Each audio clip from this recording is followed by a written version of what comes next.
अस्सलाम वालेकुम बच्चों। महाडीडी का 2013 का पेपर सेकंड का क्वेश्चन पेपर डिस्कस करते हैं, डिटेल में डिस्कस करेंगे। उसके साथ बहुत सारी चीज़ें एक्सप्लेन करूंगा जो आपको रिवीजन के तौर पे काम में आने वाली है। तो पेपर 2 का है। इससे पहले मैंने पेपर फर्स्ट के बहुत सारे पेपर सेकंड के प्रीवियस ईयर के पेपर रिकॉर्ड करके डाले हैं, वो भी एक्सप्लेनेशन के साथ में।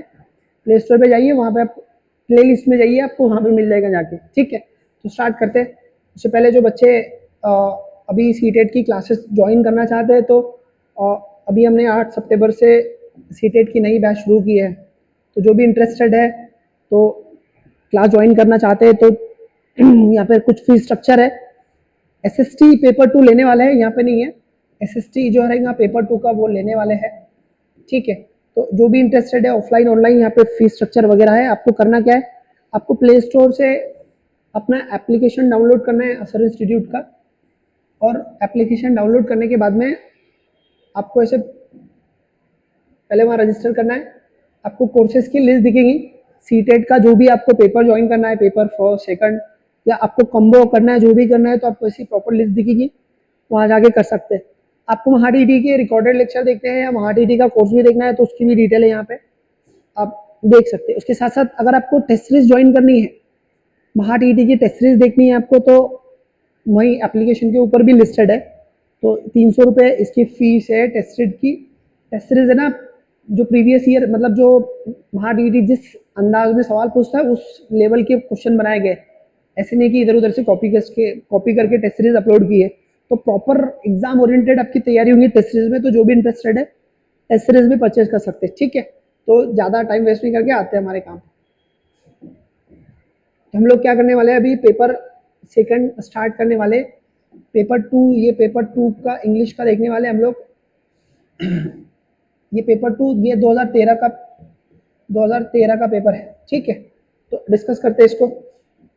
एक एक सवाल डिटेल में एक्सप्लेन करूंगा, पेन डायरी लेके बैठना साथ में, जरूरत पड़ी तो नोट्स करते चलना चीजें। पहला क्वेश्चन है, choose the correct question tag. कुछ आपको क्वेश्चन टैग यहाँ लिखे, nothing is impossible, nothing is impossible लिखा है। देखो क्वेश्चन टैग के बारे में कुछ चीजें मैं आपको पहले समझा देता। क्वेश्चन टैग रहता है, आपको टैग लगाना रहता है। आपको जो भी स्टेटमेंट बोला है, जो भी जुमला है बोला है ना, तो उसको कंफर्म करने के लिए टैग लगाना पड़ता है आपको। तो यहाँ पे जब हम टैग लगाते हैं तो यहाँ पे हेल्पिंग वर्ब लेते, हेल्पिंग वर्ब, और अगर स्टेटमेंट अगर उधर पॉजिटिव है ना, इधर अगर स्टेटमेंट पॉजिटिव, नोट का इस्तेमाल नहीं तो हमको इधर नेगेटिव करना पड़ता, नोट का इस्तेमाल करना पड़ता। और यहाँ पे हम लोग क्या करते, प्रोनाउन लगाते और क्वेश्चन मार्क्स लगा देते। ठीक है, ऐसा करते। अगर आपका ये स्टेटमेंट नेगेटिव रहा पहले से, इधर ही आपके स्टेटमेंट में नोट का इस्तेमाल किया गया है, या फिर नेगेटिव वर्ड्स है ना, नेगेटिव वर्ड्स, नेगेटिव बहुत सारे नेगेटिव वर्ड्स हैं, अगर वो नेगेटिव वर्ड्स का इस्तेमाल किया गया है, जैसे अभी हमारे एग्जांपल में नथिंग हो गया, नथिंग, उसके बाद में हार्डली, रेयरली, ऐसे नेगेटिव, हार्डली, रेयरली, है ना। तो ऐसे बहुत सारे नेगेटिव अल्फाज है, अनलेस वगैरह, नेगेटिव अल्फाज अगर यूज करे हुए हैं सेंटेंस में, तो आपको करना क्या रहता है, यहाँ पर आपको ये स्टेटमेंट को आपको यहाँ हेल्पिंग वर्ब लेना पड़ता है, और यहाँ पे प्रोनाउन लेना पड़ता है, प्रोनाउन, और आपको क्वेश्चन मार्क्स करना पड़ता है। कहने का मतलब है कि अगर सेंटेंस में नोट्स का इस्तेमाल नहीं है, आपको नेगेटिव क्वेश्चन टैग बनाना पड़ता है। अगर आपको सेंटेंस में नेगेटिव दिया या नेगेटिव अल्फाज दिए, ऐसे बहुत सारे नेगेटिव अल्फाज है वो दिए, तो आपको क्वेश्चन टैग पॉजिटिव करना पड़ता है। याद रखो, यहाँ पे आपका जो भी सब्जेक्ट रहेगा, जो भी सब्जेक्ट रहेगा, यहाँ पे सब्जेक्ट, तो सब्जेक्ट मतलब अगर जानदार चीजें है ना, जैसे इंसान वगैरह है, इंसानों में से किसका भी नाम है, कोई भी है, तो उसके प्रोनाउन यूज करने हैं आपको। यहाँ पे प्रोनाउन यूज करने, याद रखना, यहाँ पर उसके प्रोनाउन यूज करने हैं। और याद रखो, हेल्पिंग वर्ब आपको यहाँ से जो रहेगा उसका इस्तेमाल करना है, या फिर नहीं हुआ तो बनाना पड़ेगा आपको। यहाँ पर जो हेल्पिंग वर्ब यूज होगा, हेल्पिंग वर्ब, तो उसका इस्तेमाल करना है, अगर नहीं है तो बनाना है। ठीक है, तो क्वेश्चन टैग इस तरह करते हैं। अब यहाँ पर लिख ले, नथिंग इज इम्पॉसिबल। नथिंग मतलब ये नेगेटिव है ना, नथिंग कुछ भी इम्पॉसिबल नहीं, नेगेटिव है ना। नथिंग इज अपने आप में नेगेटिव है, मैंने आपको कहा नेगेटिव अल्फाज रहेंगे, तो ये नेगेटिव है, तो क्वेश्चन टैग पॉजिटिव होने वाला है। अब ये नथिंग मतलब बेजान चीज है, तो इसके लिए इट का इस्तेमाल होता है ना, तो इट, तो यहाँ पे क्या क्वेश्चन टैग रहेगा, और ये हेल्पिंग वर्ब हम लोग इस्तेमाल कर लेंगे ना, इज इट क्वेश्चन मार्क्स। ठीक है, अब इसका प्रोनाउंसिएशन, सॉरी, इसका प्रोनाउन जो रहेगा वो इट तैयार होता है ना, नथिंग मतलब कुछ नहीं, थिंग थिंग चीजें है ना, नथिंग चीजें, तो इसलिए यहाँ पर इसके लिए इट का इस्तेमाल किया जाता है, इट। और ये स्टेटमेंट नेगेटिव है तो इसलिए हमने टैग पॉजिटिव बनाया, इज इट, इतना लिखना है, हो गया आपका, तो इसलिए आंसर क्या रहेगा, इज इट, ये वाला, बाकी सब गलत है।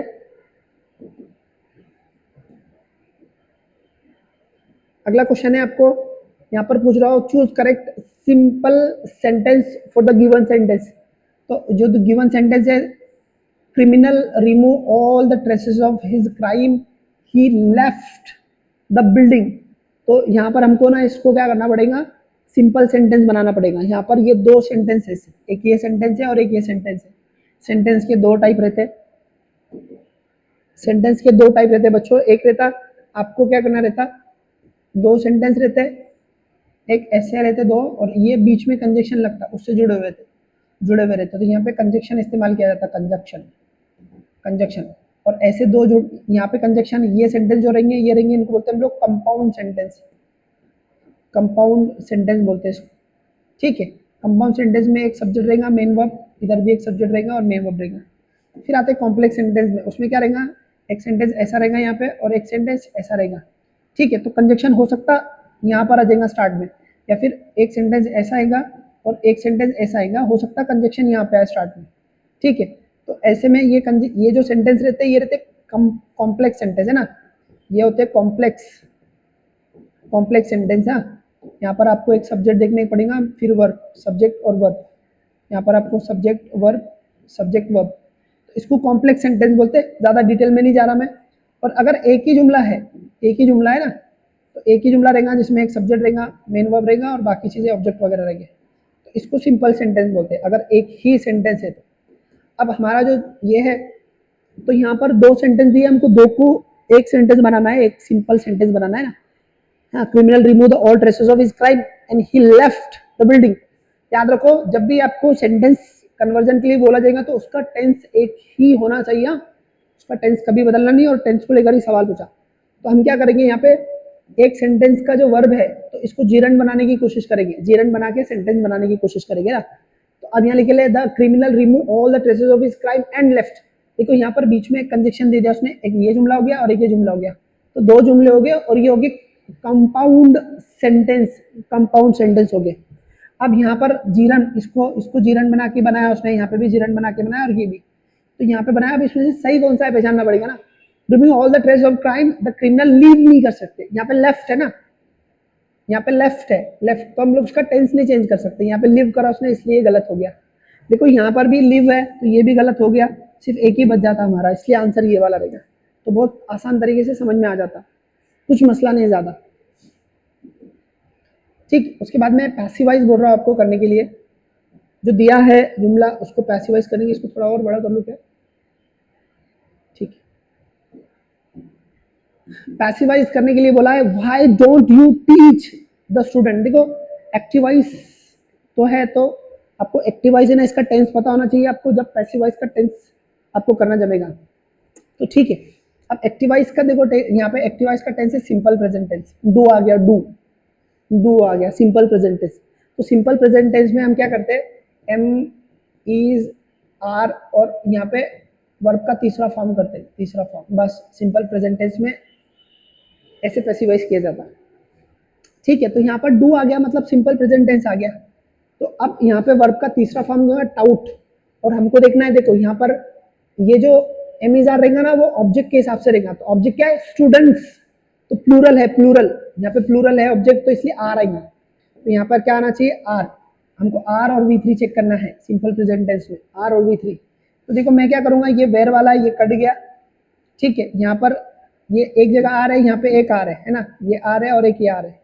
अब मुझे V3 चेक करना है ना यहाँ पर, तो यहाँ टाउट ठीक है दिया, यहाँ पर भी टाउट है और यहाँ पर भी टाउट है, तो हमको देखना पड़ेगा अभी, ठीक है। अब देखो यहाँ पे आर है ना, ये सवालिया जुमला है, तो सवालिया जुमला, देखो जब भी कोई भी सवालिया जुमला रहा, सवालिया जुमला का मतलब आपका एक ये क्वेश्चन पैटर्न है ना, इंट्रोगेटिव सेंटेंस। इंट्रोगेटिव सेंटेंस में जो WH वर्ड रहते हैं ना, WH वर्ड, तो जो भी सवालिया अल्फाज रहता उसके बाद में हमेशा हेल्पिंग वर्ब आती है, याद रखना। और लास्ट में क्वेश्चन मार्क्स आता, लास्ट में क्वेश्चन मार्क्स आता। तो इसको समझते देखो, यहाँ पर ये जो है आपका जुमला जो दिया है ना, एक तो वेर वाला निकल गया हमारे हाथ से, पहले निकल गया। अब यहाँ पर हमको हेल्पिंग वर्ब इमीडिएटली, क्योंकि सवालिया जुमला था ना, ऊपर सवालिया जुमला था। देखो वॉइस में सवालिया जुमला रहा तो सवालिया जुमला ही रखना पड़ता, उसको नॉर्मल जुमला नहीं बनाना। डायरेक्ट और इनडायरेक्ट में सवालिया जुमला को नॉर्मल सादा जुमला बनाया जाता, वो वॉइस में नहीं। बहुत सारे बच्चे कंफ्यूज होते हैं डायरेक्ट और इनडायरेक्ट से, वॉइस में कंफ्यूज होते हैं। तो याद रखना, वॉइस में टेंस चेंज नहीं होता और ना ही जुमलों का पैटर्न चेंज होता, वो चेंज होता टाइम में डायरेक्ट और इनडायरेक्ट में। तो यहाँ पर ये वाला इसने यहाँ हेल्पिंग वर्ब यूज नहीं करा, तो ये तो कट गया, और एक हमारे दो ऑप्शन कट ही गए। ठीक है, अब बचे क्या, ये सही है कि ये सही है। तो वहां पे लिखे ले कि अब ये स्टूडेंट आना चाहिए ना, स्टूडेंट, ऑब्जेक्ट स्टूडेंट है ना, तो ये इधर आना चाहिए। होता क्या वॉइस में, होता क्या, एक बार और चीज समझा देता मैं। वॉइस में होता क्या, देखो वॉइस में यहाँ पे एक सब्जेक्ट रहता, सब्जेक्ट रहेगा, फिर हेल्पिंग वर्ब रहे तो रहेंगे ना, तो नहीं रहते, मेन वर्ब रहेगा और ऑब्जेक्ट रहेगा, ऑब्जेक्ट पक्का रहेगा। तो क्या करना रहता है आपको, इसको जो वर्ब का कोई भी फॉर्म है, इसको वर्ब का तीसरा फॉर्म करना पड़ता है हमेशा। और यहाँ पर आपको हेल्पिंग वर्ब लेना पड़ते हैं, टू बी वाले फॉर्म, टू बी वाले फॉर्म लेना पड़ते हैं, और ऑब्जेक्ट इधर आ जाता है। ऑब्जेक्ट क्या होता है, इधर आ जाता है, और सब्जेक्ट यहाँ बाय लग के सब्जेक्ट आ जाता है, सब्जेक्ट यहाँ बाय लग कर लग जाता है। ठीक है, तो ये यहाँ का जो टू बी का फॉर्म रहेगा ऑब्जेक्ट के हिसाब से रहता है। तो ये वाला जो जुमला है, इसमें जो ऑब्जेक्ट है, जो स्टूडेंट है, इधर आना चाहिए था उसने, तो ऑब्जेक्ट में इधर आना चाहिए था ना, इधर उठकर। ठीक है, तो ये ऑब्जेक्ट उठ के कहाँ आया, तो ये यहाँ पे तो ऑब्जेक्ट आया भाई, यहाँ पर यू लिया उसने, मतलब उसको उधर नहीं फेंका, इसलिए कट गया ये। इसलिए फोर्थ नंबर का आंसर इसका करेक्ट है। देखो समझाने के लिए बहुत टाइम लग रहा है, बट मैं खुद सॉल्व करता ना, तो 10 सेकंड में इसको सॉल्व करके चला जाता। ठीक है, उसके बाद में आते हैं डिग्री सेंटेंस, है ना। हमको यहाँ पे करेक्ट डिग्री सेंटेंस पहचानना है, करेक्ट डिग्री सेंटेंस पहचानना है यहाँ पे। ठीक है, तो यहाँ पे क्या लिखेला, the temperature is one of the most important, one of the most important physical factors. तो ये सुपरलेटिव डिग्री का बड़ा ग्रुप है, सुपरलेटिव डिग्री का बड़ा ग्रुप है। ठीक है, सुपरलेटिव डिग्री का बड़ा ग्रुप है। तो आपको करेक्ट डिग्री पहचानने के लिए बोला, तो यहाँ पर आपको जो भी करने के लिए बोलेगा तो वो बड़े ग्रुप में ही करना है आपको। डिग्री के दो ग्रुप होते हैं, एक छोटा ग्रुप होता है और एक बड़ा ग्रुप है। तो आपको अगर बड़ा ग्रुप का पूछा तो बड़ा ग्रुप में ही कन्वर्जन करने का, अगर छोटा ग्रुप बोला तो छोटा ग्रुप में ही कन्वर्जन करने का। ठीक है, ये याद रखना। और दूसरी बात याद रखना, बड़े ग्रुप में जो नाउन रहता है वो प्लूरल रहता है हमेशा, और छोटे ग्रुप में नाम सिंगुलर रहता है हमेशा। याद रखना इतनी चीजें। तो अब ये कंपेरेटिव डिग्री की, सॉरी सुपरलेटिव डिग्री का बड़ा ग्रुप है ना, क्योंकि वन ऑफ द मोस्ट, है ना, बड़ा group, one of the most बड़ा ग्रुप। अब यहाँ पर पॉजिटिव डिग्री के अलग अलग एग्जाम्पल दिए हैं हमारे को, पॉजिटिव डिग्री तो बड़ा ग्रुप आना चाहिए ना। तो वेरी फ्यू फिजिकल फैक्टर्स, है ना, तो ये फैक्टर्स आर मोर, देखो यहाँ पर ये वेरी फ्यू जो है ना, तो छोटा ग्रुप आ गया, ये मोर है ना कंपेरेटिव डिग्री में आती, इसलिए गलत हो गया। मतलब पॉजिटिव डिग्री भी और कंपेरेटिव डिग्री दोनों यूज कर रहा हो, तो इसलिए ये गलत हो गया, ये नहीं आता इसमें, है ना। Very few physical factors are as important as temperature, तो ये इसमें कोई गलती दिख रही नहीं, बराबर है। वेरी फ्यू फिजिकल फैक्टर्स, बड़ा ग्रुप में हमेशा नाम प्लूरल आता ना, यहाँ सिंगुलर करा इसने, इसलिए गलत हो गया। वेरी फ्यू फिजिकल फैक्टर्स, यहाँ पे भी सिंगुलर करा, इसलिए भी गलत हो गया। तो ये तो वैसे ही गलत हो गया, और ये वाला आपका करेक्ट आंसर आ गया। ठीक है, अगला है दो का यूज करना है, यूज दो, दो का यूज करना है। यहाँ पे लिखे ले Sudhir is dull, Sudhir is dull, he studied hard to get good marks. Sudhir is dull, he studies hard to get good marks, है ना। तो यहाँ पर प्रेजेंट टेंस यूज किया है उसने ना, प्रेजेंट टेंस है, यहाँ पे इज है ये वाले जुमले में, और यहाँ पे स्टडीज है V5, तो दोनों जगह प्रेजेंट टेंस यूज किया उसने, दोनों जगह प्रेजेंट टेंस। आपको क्या करना है, कुछ नहीं करना है, सिर्फ दो यहाँ लगा देना है बस, यहाँ पे दो लगा देना है, बाकी सब जैसा का वैसा रहेगा, कुछ भी बदलने का नहीं। दो का इस्तेमाल करना है, दो का मतलब है हालांकि, हालांकि, ठीक है, हालांकि। तो हालांकि सुधीर डल है ना, ये studies hard to get marks, तो उसने फिर भी बहुत अच्छी कोशिश की अच्छे मार्क्स के लिए, ऐसा इसका मतलब है। तो अब हमको सिर्फ दो लगाना है, यहाँ पे कुछ बदलाव नहीं करना है। जैसे यहाँ लिखे सुधीर इज दो, Sudhir is dull, he studies hard to get good marks, है ना, इसमें कुछ गलती नहीं है, ये बराबर दिख रहा। दो सुधीर इज डल, बट अब यहाँ पे आपको दूसरा कोई कंजक्शन लगाने की जरूरत नहीं, सिर्फ दो ही कंजक्शन रहेगा, उसके अलावा कोई कंजक्शन लगाने की जरूरत नहीं, इसलिए ये जुमला खत्म हो गया। दो सूर्य इज डल ही स्टडी नहीं आता, स्टडीज V5 आना चाहिए था, इसलिए ये गलत है ना। दो सुधीर इज डल, इज गायब कर दिया यहाँ पे उसने, इसलिए गलत। ठीक है, तो आपको क्या करना है, दो लगा देना है, कुछ नहीं करना है, बाकी चीजें जैसी की वैसी लगानी है, कुछ भी नहीं करना है।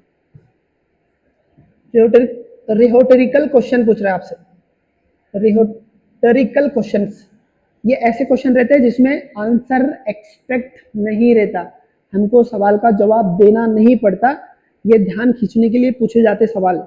तो इसमें सवाल में ही जवाब रहता या फिर ध्यान खींचने के लिए सवाल पूछा जाता, आंसर एक्सपेक्ट नहीं रहता। तो यहाँ के लिए पी हु डिसाइडेड है ना, पास्ट टेंस है, पी who decided to hide in her office, तो हमको क्या करना है, सिर्फ यहाँ पर देखो, यहाँ पे V2 है, वर्ब का दूसरा फॉर्म है, तो डज डू आएगा क्या, नहीं आएगा, डू डज बिल्कुल नहीं है, डिड ही आना है, डिड ही आना है, तो यहाँ पे डिड है, बट हमको नेगेटिव लेना पड़ेगा।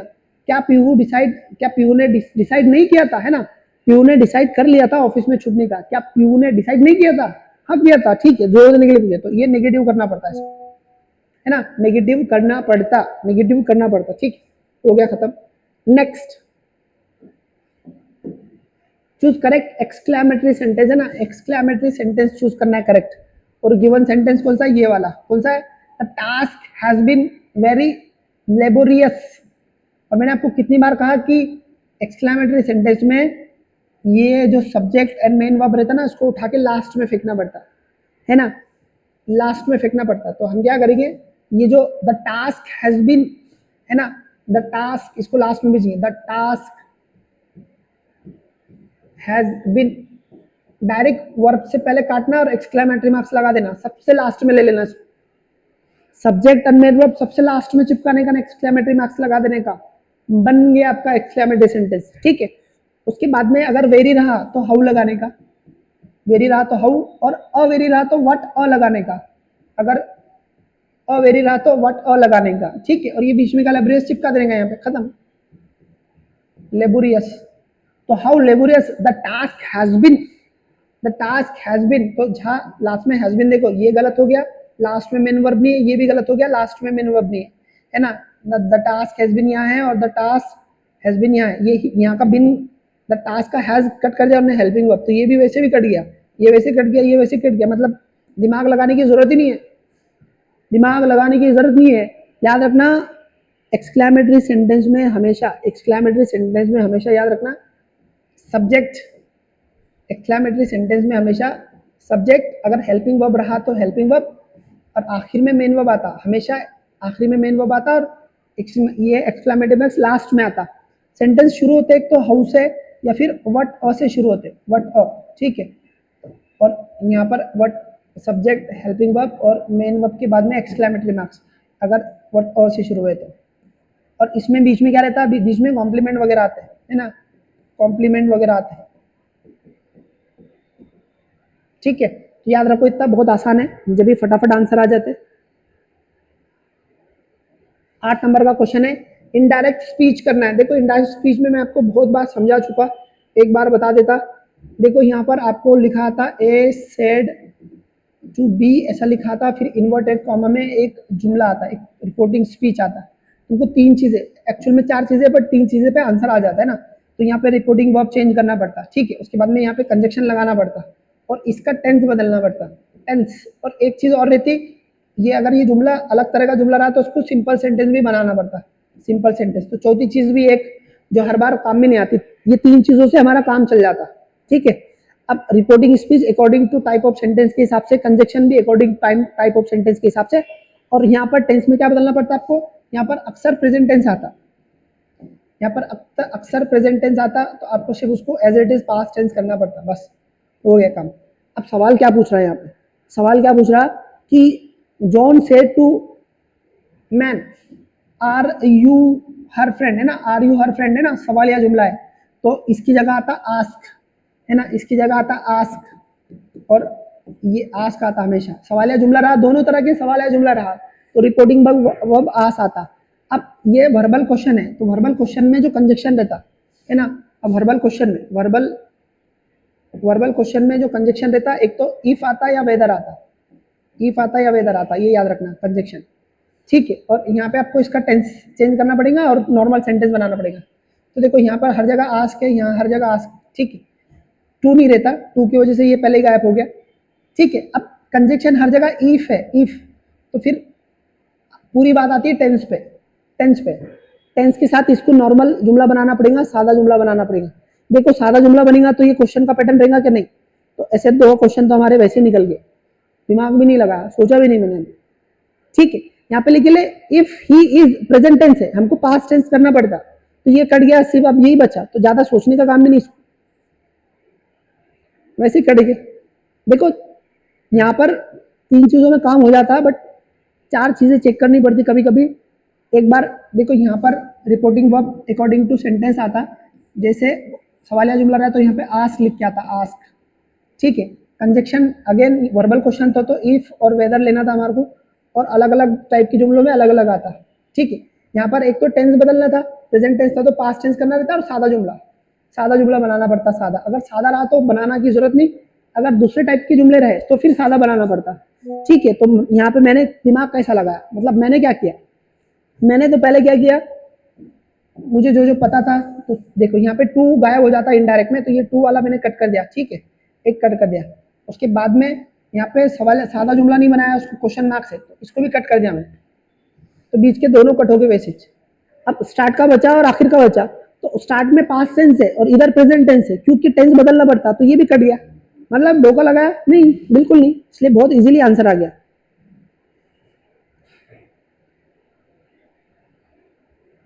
नेक्स्ट क्लॉज पहचानना है, क्लॉज देखो लेस्ट है ना, लेस्ट ये हमेशा एडवर्ब क्लोज और पर्पस आता हमेशा, है ना। एडवर्ब क्लोज और पर्पस है, आप याद कर लो, आपको समझने की जरूरत भी नहीं है, बस याद कर लो कि लेस्ट हमेशा एडवर्ब क्लोज और, अभी रुकाओ थोड़ा लेक्चर रिकॉर्ड कर रहा है।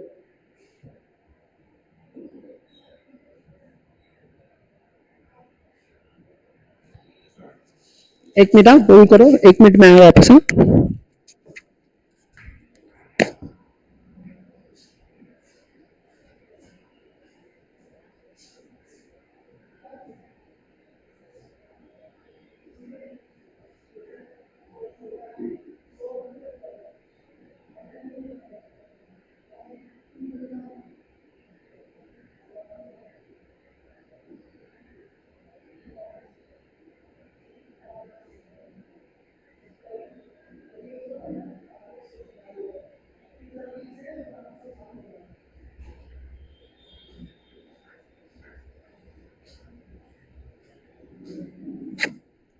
हाँ ठीक है,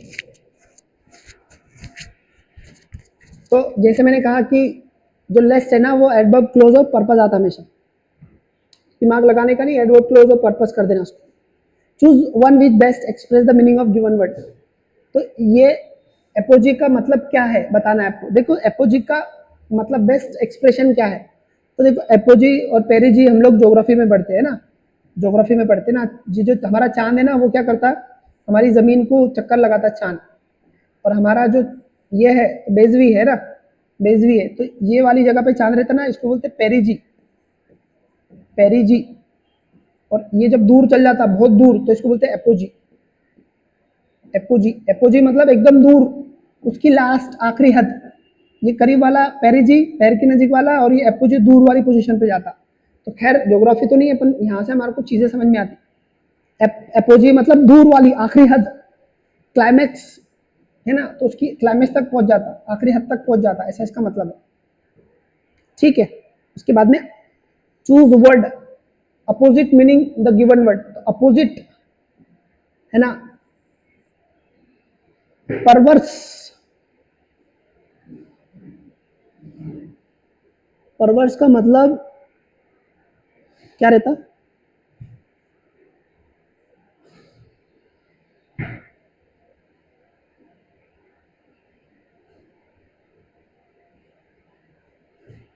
परवर्स का मतलब क्या रहता,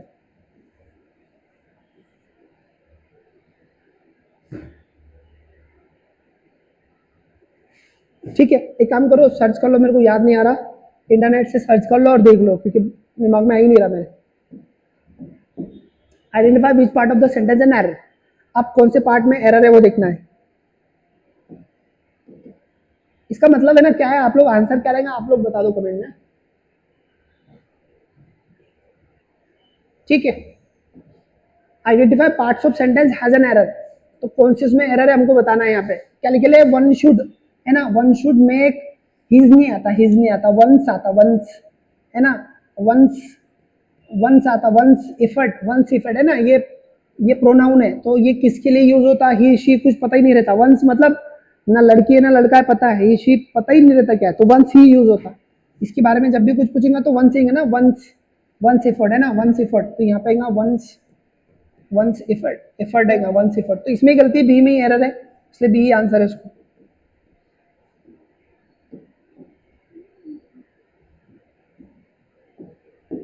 choose one which best substitute given word, post without remuneration, बिना किसी मतलब मुबदले के, बिना मुबदले के जो, जूम हो गया,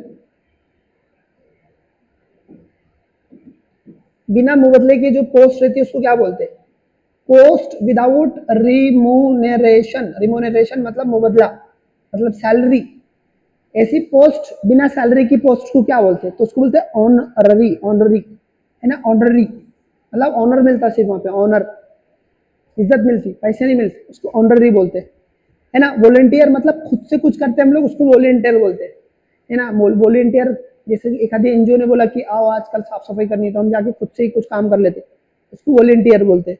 और कोई पोस्ट मिल गई हमारे को, पोजीशन मिल गई, यहाँ पे वॉलंटियरी में कोई पोजीशन नहीं मिलती, सिर्फ काम कर लेते खत्म, पोजीशन नहीं मिलती आपको, ना राष्ट्रपति बनते हैं, ना पीएम बनते हैं, ना कुछ मंत्री बनते हैं, ना ऑफिसर बनते हैं, यहाँ कुछ नहीं है, खुद से कुछ कर लेते हैं, उसको बोलते हैं वॉलंटरी। सिंसियरली आपको मालूम है, इनवॉलंटरी मतलब नाखुशी से, इसलिए आंसर क्या है इसका, ये वाला।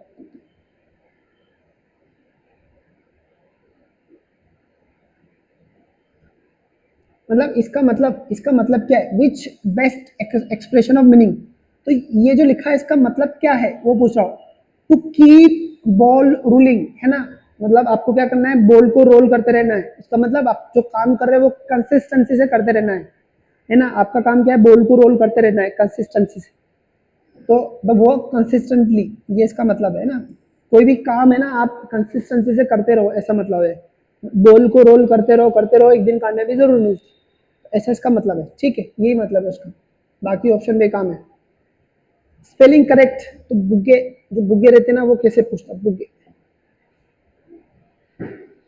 बुग्गे, ये वाली स्पेलिंग से ये बुग्गे की, बुग्गे की, ये वाली, खैर स्पेलिंग का तो मुझे आता नहीं, पर वही वाली सही है, बुग्गे। स्पेलिंग के बारे में एक बोलता हूँ आपको, चैट जीपीटी पे जाओ और महाराष्ट्र में जितने भी प्रीवियसली अलग अलग एग्जामों में स्पेलिंग एरर के जो क्वेश्चन पूछे ना, उतने वर्ड्स की लिस्ट दो, तो आपको वो 10-15 वर्ड की लिस्ट दे देगा जो रेगुलर पूछता, उतनों की प्रैक्टिस कर लो बस, बहुत हो गया, ज्यादा स्पेलिंग की स्टडी करने की जरूरत नहीं, क्योंकि कुछ भी पूछ लेंगे।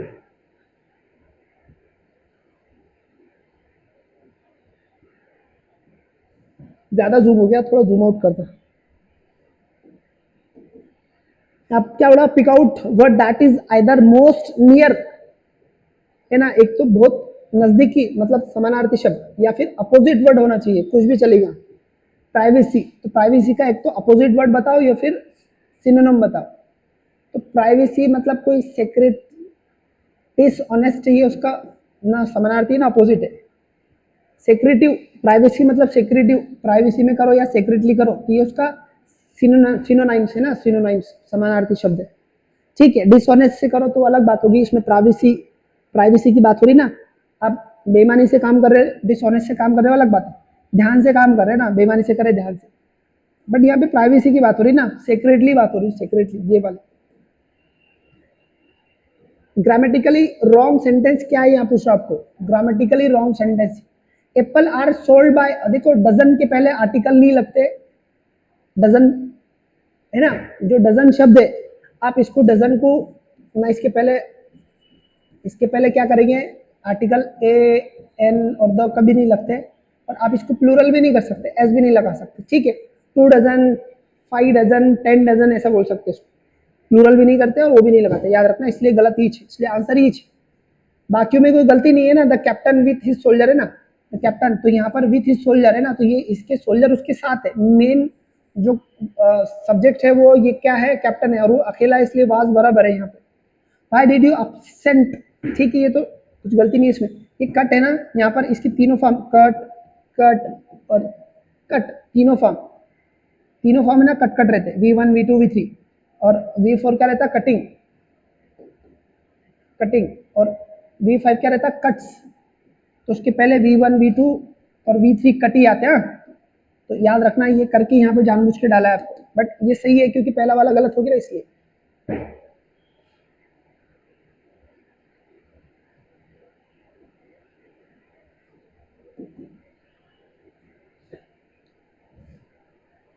Next, identify figure of speech. Figure of speech पहचानना है। सिंपल, इरेक्ट, सिंपल मतलब सादा, इरेक्ट मतलब सीधा, सिवर्स, ऑस्टर और सबलाइन, ये ना किसी इंसान की धीरे धीरे धीरे धीरे खूबियां बयां कर रहा है, धीरे धीरे नीचे से धीरे धीरे इसको आगे लेके जा रहा है आगे, तो इसको क्लाइमेक्स बोलते हैं, है ना, इसको क्लाइमेक्स बोलते हैं।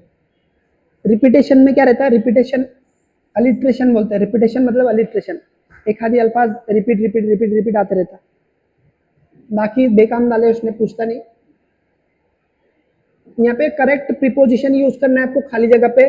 वी आर अकाउंटेबल टू आता, अकाउंटेबल टू समथिंग, कभी याद रखना, अकाउंटेबल टू समथिंग, किसी को हम जिम्मेदार है ऐसा मतलब है, अकाउंटेबल टू, जिम्मेदार है, किसको जिम्मेदार है तो उसका नाम आता आगे में। Accountable to Lok Sabha, accountable to people of India, accountable to the students, ऐसे शब्द आते हैं। अकाउंटेबल टू आता है इसमें हमेशा, इसलिए आंसर ये आ गया। आर्टिकल लिखना है तो आर्टिकल में देखो यहाँ पर ऑफ, यहाँ पे द आता, ये पैटर्न बताता मैं आपको, याद रखना ये पैटर्न जब भी आएंगे ना तो द ही लगता है ना। यहाँ पर एक आपको ऐसा नाम यूज करेंगे द, इसके बाद में कोई नाम आएगा, यहाँ पे ऑफ आएगा, उसके बाद कोई नाम आएगा, ऐसे बहुत सारे एग्जाम्पल में पूछा जाता है। जैसे, है ना, जैसे board of class, board of class, नहीं sorry, the board of class, है ना, the colour, colour of wall, ठीक है, तो ऐसे बहुत सारे अल्फाज है ना, द पीपल ऑफ इंडिया, तो ऐसे आप लगा सकते हैं, तो वहां पे द आता है हमेशा, याद रखना, इसलिए आंसर क्या आएगा इसका, द। उसके बाद में यंग वन ऑफ डॉग, कुत्ते के बच्चे को क्या बोलते हैं, कुत्ते के बच्चे को बोलते हैं पप्पी। और young one of hare, hare के बच्चे को क्या बोलते हैं, तो उसके बच्चे को बोलते हैं लेवरेट, क्या बोलते हैं, लेवरेट्स, है ना। सिग्नेट, स्वान के बच्चे को बोलते हैं स्वान। फोल, घोड़े के बच्चे को बोलते हैं ना हॉर्स, ठीक है। किड्स, किड्स तो बच्चों को ही बोलते हैं।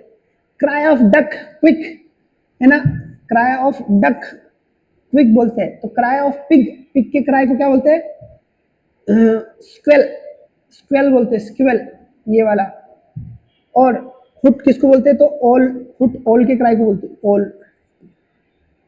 लिप्स नहीं पता, एक ही पता है मुझे ये वाला।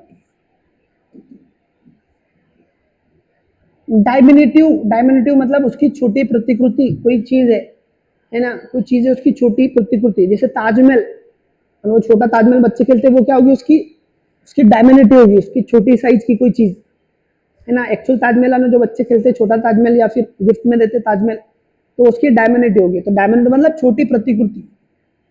तो डायमिनिटिव ऑफ बुक, बुक की छोटी प्रतिकृति को बुकलेट बोलते हैं। तो डायमिनिटिव ऑफ रिवर को क्या बोलते हैं, तो रिवरेट, उसको क्या बोलते हैं, रिवलेट, रिवलेट ये बोलते हैं, रिवलेट, ठीक है, rivulet. Phobia of air is called aerophobia, है ना, फोबिया मतलब डर, हवा के डर को क्या बोलते हैं, एरोफोबिया। तो फोबिया ऑफ ओल्ड एज, तो बुढ़ा होने का जो डर है उसको क्या बोलते हैं, तो उसको बोलते हैं गेरोफोबिया, उसको क्या बोलते हैं, गेरोफोबिया, गेरोफोबिया, है ना। नोसिफोबिया मतलब फियर ऑफ नॉलेज, है ना, फियर ऑफ नॉलेज, नॉलेज का डर लगता है किस किस को, बहुत, यार वो तो बहुत होशियार हो जा रहा, बहुत होशियार हो जा रहा, डरते रहते लोग, तो उसको बोलते हैं नोसिफोबिया। एग्लोफोबिया मतलब फियर ऑफ पेन, जो तकलीफ होती है ना हमको उसका। और पायरोफोबिया, फोबिया ऑफ फायर, आग का डर, फायर, ठीक है। Identify parts of sentence that an error, error पहचानने के लिए बोल रहा हूँ, है ना। One of the most widely spread habits आना चाहिए था, हैबिट्स, मैंने आपको बोला ना सुपरलेटिव डिग्री बड़ा ग्रुप, सुपरलेटिव डिग्री का बड़ा ग्रुप, सुपरलेटिव डिग्री का बड़ा ग्रुप। जब भी वन ऑफ आता ना, ये वन ऑफ, ये वन ऑफ, और इसके बाद जो भी नाम आएगा, जो भी नाम आएगा वो प्लूरल में आता। तो यहाँ पे नाम था हैबिट्स, आना चाहिए था हैबिट्स, प्लूरल आना चाहिए था, सिंगुलर है, ठीक है। अब बोलेंगे बीच में क्या है, the most spread bad habits, ये सारे एडजेक्टिव है इसके, ये सारे इसके एडजेक्टिव है, तो हैबिट्स आना चाहिए था, तो बी में एरर है, बी में, तो इसलिए आंसर ये, ठीक है। इसके बाद में पैसेज के क्वेश्चन है बच्चों, तो हमारा यहाँ पर हो गया, होपफुली आपको समझ में आया होगा, ठीक है। आपको जो नहीं समझ में आया तो कमेंट कर लेना, जो एक वो रिवर्सर का मेरे को मतलब याद नहीं आ रहा था तो वो भी कमेंट कर लेना, उसके अलावा कुछ डाउट है तो वो भी कमेंट कर लेना, दूसरा शेयर कर लेना इसको ज़्यादा से ज़्यादा बच्चों में, ठीक है। जल्दी मिलते हैं, तब तक के लिए बाय बाय, अल्लाह हाफिज़।